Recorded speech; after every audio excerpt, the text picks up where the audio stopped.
Halo, selamat pagi pemirsa. Apa kabar pemirsa TVR Parlemen dimanapun Anda berada? Berjumpa lagi dalam program TVR 09 bersama saya Hidayat dan tentunya rekan saya. Tentu saja bersama saya Anggun Oktarini dan dalam 30 menit ke depan pemirsa kami akan sajikan kepada Anda sejumlah berita nasional khususnya dari sudut pandang DPR RI sebagai referensi Anda dalam memahami dinamika politik, hukum, ekonomi, sosial, dan budaya yang ada di Indonesia. Pemirsa TVR Parlemen, inilah TVR 09 selengkapnya.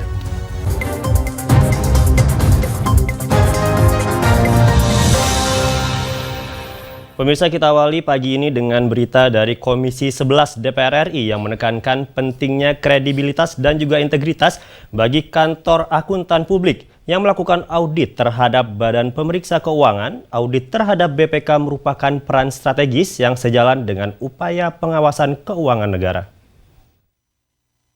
Komisi 11 DPR RI menekankan pentingnya kredibilitas dan integritas bagi kantor akuntan publik yang melakukan audit terhadap Badan Pemeriksa Keuangan. Audit terhadap BPK merupakan peran strategis yang sejalan dengan upaya pengawasan keuangan negara. Menurut pasal 32 ayat 1 dan 2 Undang-Undang Nomor 15 Tahun 2006 tentang BPK, pemeriksa pengelolaan dan tanggung jawab keuangan tahunan dilakukan oleh akuntan publik. Berdasarkan ketentuan itu, BPK dan Menteri Keuangan masing-masing mengusulkan nama untuk mengikuti uji kelayakan dan kepatutan di Komisi 11 DPR RI. Anggota Komisi 11 DPR RI Siti Mufatahah menyebut poin penting kantor akuntan publik terletak pada unsur kredibilitas dan integritasnya. Sebab pemeriksa keuangan negara membutuhkan kejelian dan prinsip kuat untuk menindaklanjuti setiap kejanggalan yang ditemukan. Menjalankan tugas dan tanggung jawabnya sebagai KAP yang memang akan melakukan audit terhadap lembaga yang sangat besar yaitu BPK gitu kan. Artinya ini kerjaan yang tidak biasa, tidak mudah begitu atau bukan hal yang biasa-biasa saja. Artinya mereka harus betul-betul punya integritas dan kredibilitas serta kemampuan yang baik. Sementara anggota Komisi 11 DPR RI Aman Najib Kodratullah berharap kantor akuntan publik dapat bekerja secara profesional. Mengingat kinerja kantor akuntan publik akan berpengaruh pada kinerja BPK. Saya harap bekerja dengan profesional sesuai dengan tugasnya masing-masing. Outputnya nanti kinerjanya dari kedua belah pihak ini bisa meningkat dan dirasakan manfaatnya oleh masyarakat. Oki dan Bondan, TVR Parlemen melaporkan. Pemirsa, kita beralih ke berita selanjutnya di mana orientasi untuk anggota DPR juga yang baru akan digelar sebelum pelantikan pada 1 Oktober 2024. Sekretaris Jenderal DPR RI Indra Iskandar menjelaskan isu mengenai geopolitik internasional dan politik nasional turut menjadi pembahasan dalam orientasi kali ini. Sekretariat Jenderal DPR RI bersama Lembaga Ketahanan Nasional atau Lemhanas menggelar rapat persiapan orientasi dan pemantapan nilai-nilai kebangsaan bagi calon anggota DPR RI terpilih periode 2024-2029.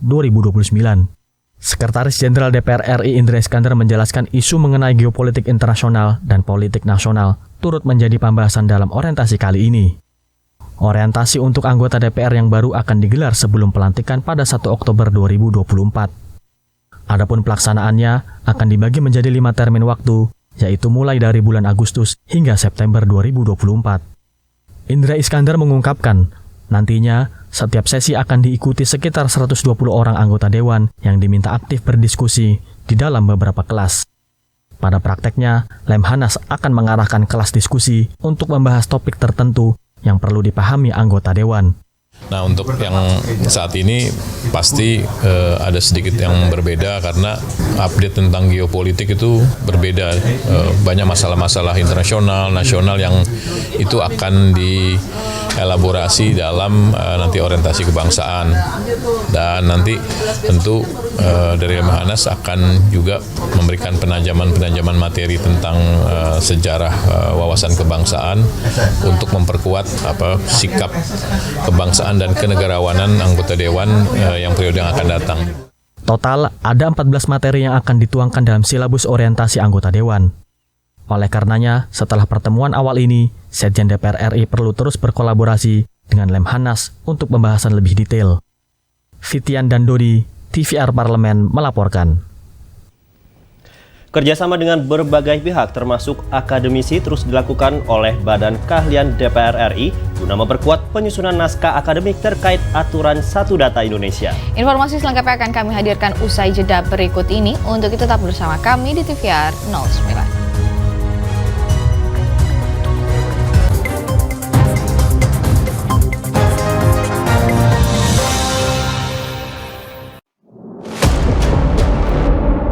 Sini ditambang. Konflik yang terjadi, Ini tidak mengizinkan.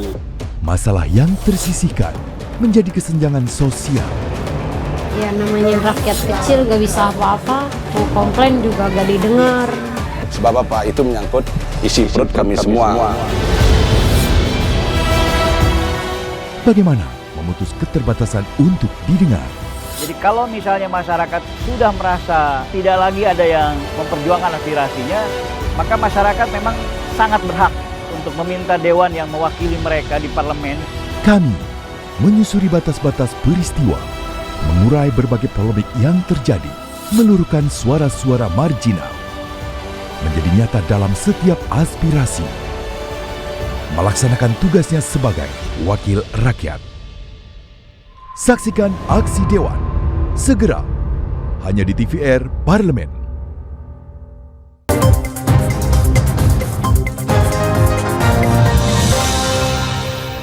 Pemirsa, kembali bersama kami di TVR 09. Badan Keahlian Sekretariat Jenderal DPR RI menghimpun kerjasama dengan Universitas Katolik Parahyangan untuk melakukan kajian dan diskusi dengan para akademisi ataupun pakar untuk memperbaiki kualitas naskah akademik sebelum dibahas dengan alat kelengkapan Dewan. Pusat Perancangan Undang-Undang Bidang Politik Hukum dan HAM Badan Keahlian Sekjen DPR RI kembali jalin kerjasama dengan perguruan tinggi. Kerjasama dengan Universitas Katolik Parahyangan bertujuan untuk memperkuat penyusunan naskah akademik terkait aturan Satu Data Indonesia. Hal itu ditandai dengan penandatanganan nota kesepahaman dan perjanjian kerjasama antara Badan Keahlian Sekjen DPR RI dengan Universitas Katolik Parahyangan. Pada kesempatan ini, Pusat Perancangan Undang-Undang Bidang Polhukam BK DPR RI juga melakukan fokus group discussion dengan Universitas Katolik Parahyangan. Tujuannya untuk membahas dan mendapatkan masukan mengenai arah pengaturan Satu Data Indonesia dalam undang-undang. Kepala Badan Keahlian Sekjen DPR RI Innocentius Samsul mengatakan, naskah akademik awal terkait Satu Data Indonesia sebenarnya telah selesai. Namun, kajian dan diskusi dengan para akademisi ataupun pakar perlu dilakukan untuk memperbaiki kualitas naskah akademik hingga nantinya dibahas dengan alat kelengkapan Dewan. Jadi dengan harapan agar ketika ada masukan-masukan baru lagi, maka ada substansi yang sebelumnya ketinggalan bisa kita tambahkan ya. Dan ini juga bisa secara kuantitatif juga menambah ya jaringan atau stakeholder yang terlibat dalam memberikan masukan dalam hal ini dalam kaitannya dengan meaningful public participation. Tak hanya naskah akademik, MOU dengan Universitas Katolik Parahyangan juga mengikat kerjasama dalam aspek lainnya. Di antaranya, pengabdian masyarakat, riset, training, atau magang yang dapat dilakukan mahasiswa Universitas Katolik Parahyangan di lingkup Sekjen DPR RI. Dari Bandung, Jawa Barat, Rodiah, TVR Parlemen melaporkan. Balik DPR RI mendorong pembahasan Undang-Undang Kabupaten Kota agar memperhatikan karakteristik potensi daerah dalam berbagai bidang seperti budaya kearifan lokal, kondisi geografis, serta nilai adat masyarakat setempat. Anggota Badan Legislasi DPR RI Desi Ratnasari mengusulkan adanya muatan kearifan lokal dalam 9 rancangan undang-undang Kabupaten Kota Sumatera Barat yang tengah dibahas oleh pemerintah dan Komisi 2 DPR RI. Desi menuturkan, rancangan undang-undang Kabupaten Kota mendesak untuk segera direvisi karena selama ini masih mengacu pada Undang-Undang Republik Indonesia Serikat atau RIS yang sudah tidak berlaku. Selain itu, Desi juga mendorong pembahasan Undang-Undang Kabupaten Kota agar memperhatikan karakteristik potensi daerah dalam berbagai bidang, seperti budaya, kearifan lokal, kondisi geografis, serta nilai adat masyarakat setempat. Menurutnya, keberagaman budaya merupakan kekayaan dan identitas bangsa yang harus dipertahankan. Tentu kita juga selalu mengingatkan kepada saudara-saudara kita yang ada di Komisi 2 untuk tetap menjaga keragaman untuk tetap menjaga keunikan yang mana itu menjadi identitas bangsa, menjadi identitas nasional negara Republik Indonesia, sehingga kalau disamakan nanti nggak ada yang unik gitu. Entah itu terkait dengan prinsip atau nilai-nilai hidup di masing-masing daerah. Tentu Aceh berbeda dengan Sumatera Barat misalnya, tentu berbeda juga dengan Jawa Barat misalnya. Nah, ini juga harus kita tetap pertahankan tanpa menimbulkan interpretasi ataupun inspirasi untuk desintegrasi. Badan Legislasi DPR RI menyepakati 9 rancangan undang-undang tentang kabupaten kota di Provinsi Sumatera Barat untuk dibawa ke tahap selanjutnya. Hal ini mengingat dasar hukum pembentukan provinsi telah berubah, sehingga peraturan di bawahnya juga harus berubah. Fitian dan Ade, TVR Parlemen melaporkan. Pemirsa, Komisi 2 DPR RI akan terus mengawal aspirasi dari Asosiasi Pemerintah Desa Seluruh Indonesia atau APDESI mengenai revisi Undang-Undang Nomor 6 Tahun 2014 tentang desa. Anggota Komisi 2 DPR RI Heri Gunawan menerima Asosiasi Pemerintah Desa Seluruh Indonesia atau APDESI yang meminta revisi Undang-Undang Nomor 6 Tahun 2014 tentang desa untuk segera disahkan menjadi undang-undang. Selain itu, para perangkat desa juga menuntut jabatan kepala desa dari yang semula 6 tahun menjadi 9 tahun dalam 3 periode. Heri Gunawan menegaskan, DPR RI akan terus memperjuangkan dan mengawal aspirasi dari perangkat desa. Untuk selanjutnya, pembahasan revisi undang-undang dilanjutkan sesuai dengan prosedur dan mekanisme yang berlaku.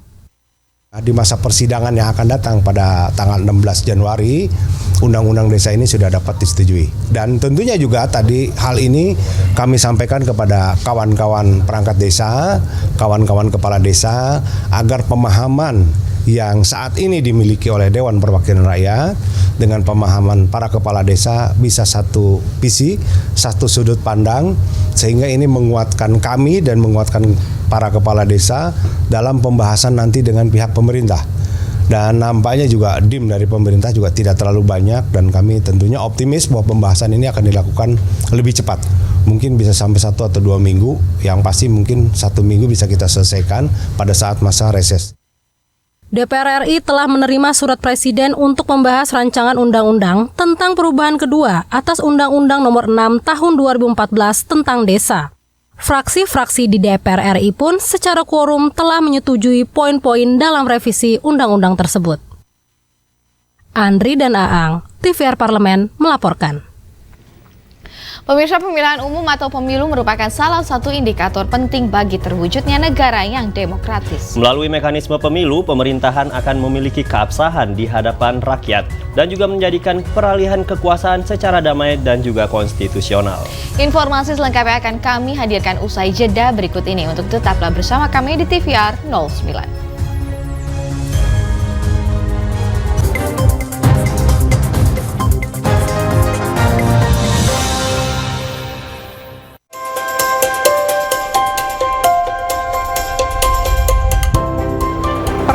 Dalam sejarah Indonesia, tahun 2024 kita mengadakan pemilu serentak, legislatif dan eksekutif baik di tingkat pusat maupun daerah. Catat waktunya, Rabu 14 Februari 2024. Untuk pemilihan legislatif, Anda akan memilih anggota DPD, anggota DPR, anggota DPRD Provinsi, dan anggota DPRD Kabupaten atau Kota. Selain pemilu legislatif, Anda juga akan memilih presiden dan wakil presiden loh pemirsa. Di bulan November, tepatnya Rabu 27 November 2024, juga akan diadakan pemilihan kepala daerah atau pilkada serentak. Dalam pilkada nanti, Anda akan memilih gubernur dan wakil gubernur, bupati dan wakil bupati, serta wali kota dan wakil wali kota. Nah, pemirsa sudah tahu kan waktunya? Kini saatnya Anda untuk mempersiapkan diri. Kenali calon-calon wakil rakyat dan pemimpin Anda dengan baik.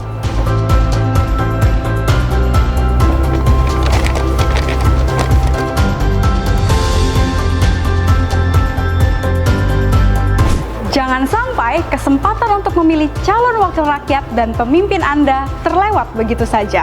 Ayo ramaikan Pesta Demokrasi Pemilu 2024 dengan meriah. Demi masa depan bangsa Indonesia.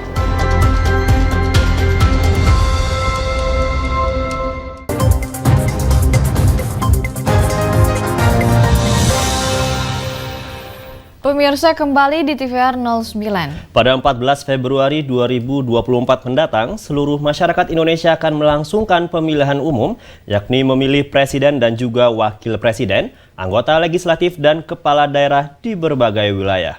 Partisipasi masyarakat dalam menggunakan hak pilihnya menjadi tolak ukur keberhasilan dalam penyelenggaraan pemilu. Sebagai wujud pengawasan penyelenggaraan pemilu 2024, DPR RI menemukan beberapa persoalan terkait belum terekamnya daftar pemilih pemula dan juga memastikan hak pilih bagi warga binaan.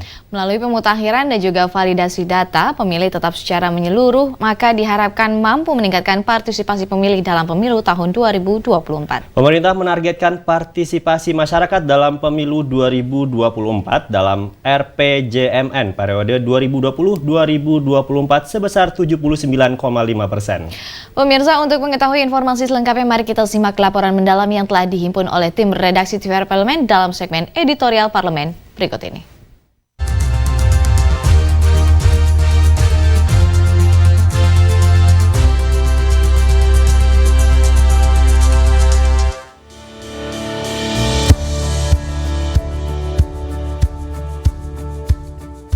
Pemilihan umum atau pemilu merupakan salah satu indikator penting bagi terwujudnya negara yang demokratis. Pemilu menjadi sarana bagi masyarakat untuk memberikan suaranya dalam memilih pemimpin pemerintahan. Melalui mekanisme pemilu, pemerintahan akan memiliki keabsahan di hadapan rakyat dan menjadikan peralihan kekuasaan secara damai dan konstitusional. Pada 14 Februari 2024, seluruh masyarakat Indonesia akan melangsungkan pemilihan umum, yakni memilih presiden dan wakil presiden, anggota legislatif, dan kepala daerah di berbagai wilayah. Partisipasi masyarakat dalam menggunakan hak pilihnya menjadi tolak ukur keberhasilan dalam penyelenggaraan pemilu. Sebagai wujud pengawasan penyelenggaraan pemilu 2024, DPR RI menemukan beberapa persoalan terkait belum terekamnya daftar pemilih pemula dan memastikan hak pilih bagi warga binaan. Dalam kunjungan kerja ke berbagai provinsi, DPR RI menemukan sebanyak 892.000 penduduk Jawa Tengah belum terekam KTP elektronik, yang sebagian besar pemilih pemula yang berumur 17 tahun.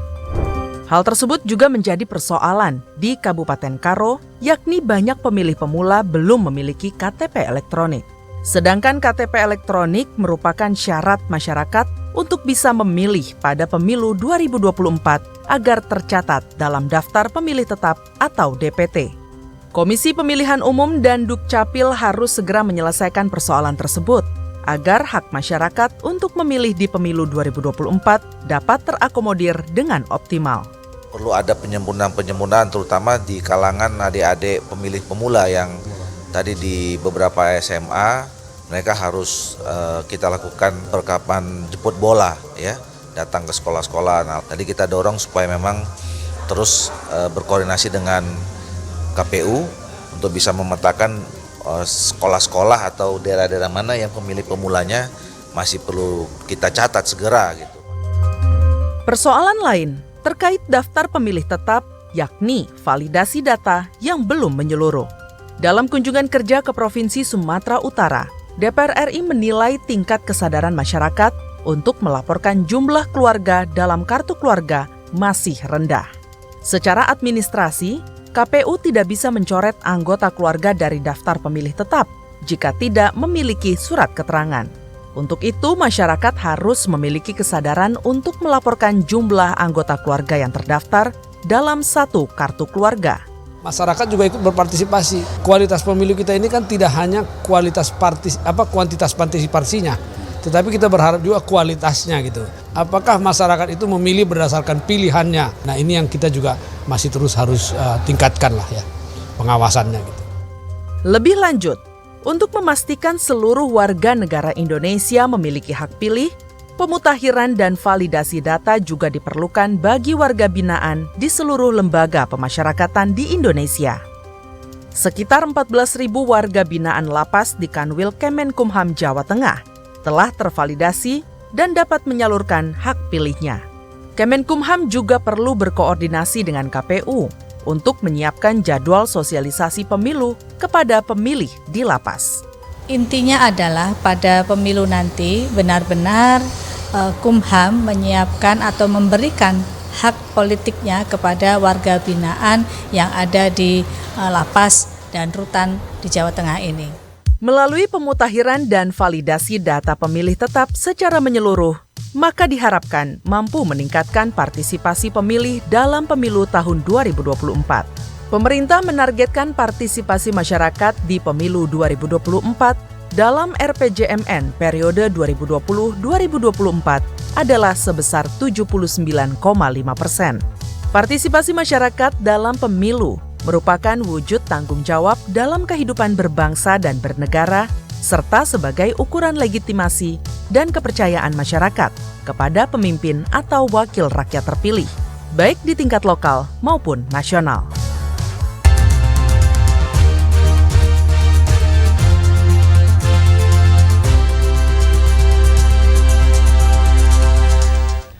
Pemirsa, selain terkenal oleh wisata alamnya, Sulawesi Tenggara juga memiliki wisata religi, salah satunya yaitu Masjid Al-Alam. Masjid Al-Alam kerap disebut Masjid Terapung. Seperti apa keindahan dan kemegahan masjid tersebut? Jangan kemana-mana pemirsa, tetap bersama kami di TVR 09.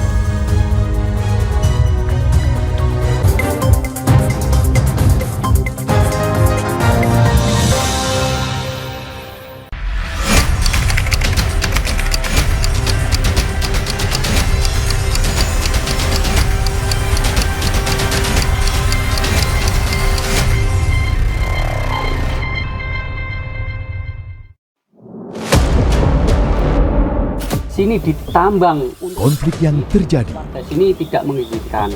masalah yang tersisihkan menjadi kesenjangan sosial. Ya namanya rakyat kecil gak bisa apa-apa, mau komplain juga gak didengar. Sebab apa? Itu menyangkut isi perut kami semua. Bagaimana memutus keterbatasan untuk didengar? Jadi kalau misalnya masyarakat sudah merasa tidak lagi ada yang memperjuangkan aspirasinya, maka masyarakat memang sangat berhak untuk meminta dewan yang mewakili mereka di parlemen. Kami menyusuri batas-batas peristiwa, mengurai berbagai polemik yang terjadi, meluruhkan suara-suara marginal, menjadi nyata dalam setiap aspirasi, melaksanakan tugasnya sebagai wakil rakyat. Saksikan aksi Dewan segera hanya di TVR Parlemen.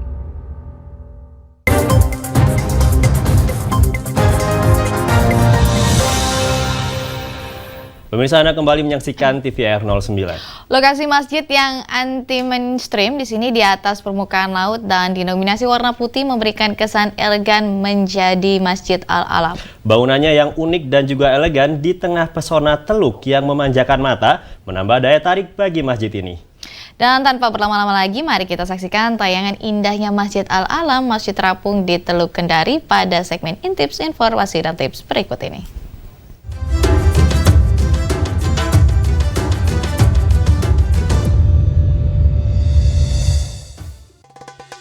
Selain terkenal dengan wisata bahari Wakatobi, Sulawesi Tenggara punya wisata religi yang cukup fenomenal, tepatnya di Kota Kendari. Kalau pemirsa sedang berada di kota ini, rasanya kurang lengkap jika tidak mengunjungi Masjid Al-Alam.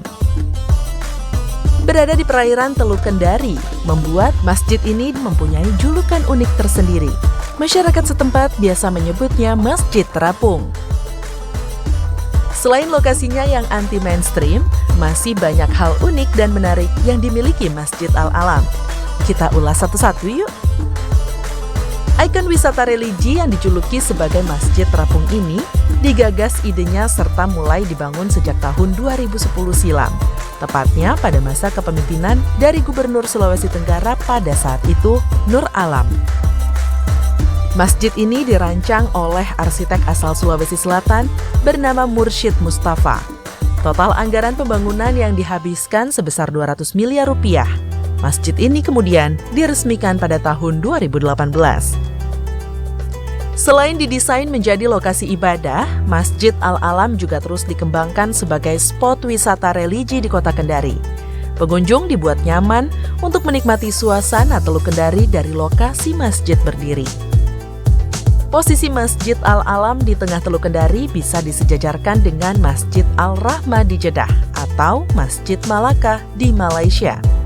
Kemegahannya juga bisa disamakan dengan Masjid Sultan Omar Ali Saifuddin Brunei Darussalam atau Masjid Bandaraya Kinabalu Malaysia yang sama-sama berdiri di atas permukaan laut. Mengunjungi Masjid Al-Alam Kendari selain untuk bertujuan ibadah, keindahan arsitekturnya juga kerap diabadikan dalam fotografi. Masjid dengan luas 12.692 meter persegi ini terbagi menjadi bangunan utama masjid, plaza tertutup, dan plaza terbuka. Para pemburu foto kerap menjadikan lokasi ini sebagai salah satu tempat favorit mereka untuk mengabadikan momen berharga. Alhamdulillah saya sudah kedua kali ini ke Masjid Al-Alam. Ini alhamdulillahnya bisa sholat Jumat di sini untuk hari ini. Alhamdulillah luar biasa untuk hari ini. Makanya saya sengaja sholat Jumat di sini untuk menyaksikan secara langsung Jumatan di sini, dan memang luar biasa sekali masjidnya. Di dalam dan jamaahnya pun luar biasa. Alamat lengkap dari Masjid Al-Alam Kendari berada di Desa Lalolara, Kecamatan Kambu, Kota Kendari, Provinsi Sulawesi Tenggara. Mengunjungi Masjid Al-Alam cocok bagi pemirsa yang ingin melepas penat karena sibuk bekerja dan berbagai urusan dunia. Sambil memperdalam ilmu agama, pemirsa juga dapat merasakan sensasi beribadah di tengah-tengah teluk yang indah dan cantik. Sampai jumpa di episode berikutnya.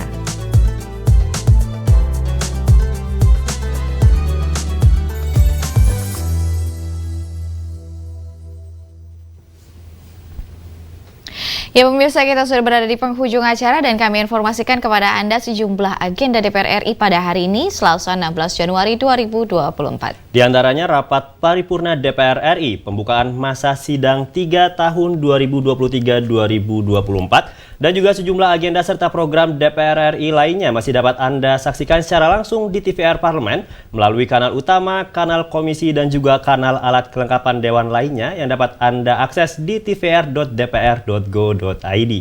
Nah pemirsa, TVR Parlemen di sini demikianlah TVR 09 edisi pagi hari ini. Segenap kru TVR Parlemen yang bertugas mengucapkan terima kasih telah menyaksikan TVR 09 pagi hari ini. Saya Anggun Oktarini dan juga rekan saya Umum Hidayat. Sampai jumpa di TVR 09 esok hari.